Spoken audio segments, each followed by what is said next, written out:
नमस्कार, मी सोहन जयस्वाल. सोलापूर वाहिनीचं आपलं स्वागत आहे. आपण पाहत आहात सोलापूर वाहिनी चॅनल सामर्थ्य संवादाचे आणि आता आपण पाहणार आहोत सोलापूर वाहिनीच्या टॉप 10 हेडलाईन्स. अखेर उत्तर मध्यमधून मुंबईतून वर्षा गायकवाड यांना काँग्रेसकडून उमेदवारी जाहीर. प्रीतम मुंडेंना नाशिकमधून उमेदवारी देणार. पंकजा मुंडेंच्या निधनानंतर राजकीय वर्तुळात चर्चेला उधाण. ठाकरे गटाचा जाहीरनामा प्रसिद्ध. जीवनावश्यक वस्तूचे दर स्थिर ठेवण्याचे ठाकरेंचे आश्वासन. उत्तम जानकरांचा राष्ट्रवादी काँग्रेस अजित पवार गटाशी काही संबंध नाही, जिल्हाधिकारी दीपक आबा साळुंके पाटलांनी सुनावलं. मस्जिदमधील फतव्यांचा मुद्दा राम सातपुतेंनी पुन्हा उचलून धरला. म्हणाले, मीच निवडणूक आयोगाला तक्रार करणार.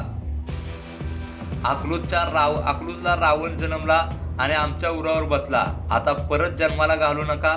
शहाजीबापू पाटलांचा मोहिते पाटलांवर जहरी बाण.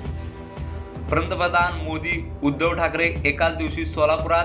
काँग्रेसकडून प्रियंका गांधी यांच्या रोड शोसाठी जोरदार प्रयत्न. चंद्रहार पाटलांच्या अडचणीमध्ये वाढ. मिरज पोलीस ठाण्यात गुन्हा दाखल. शरद पवारांचा पक्ष 3.5 जिल्हापुरताच मर्यादित. उदयराजेंचा शरद पवारांना खोचक टोला.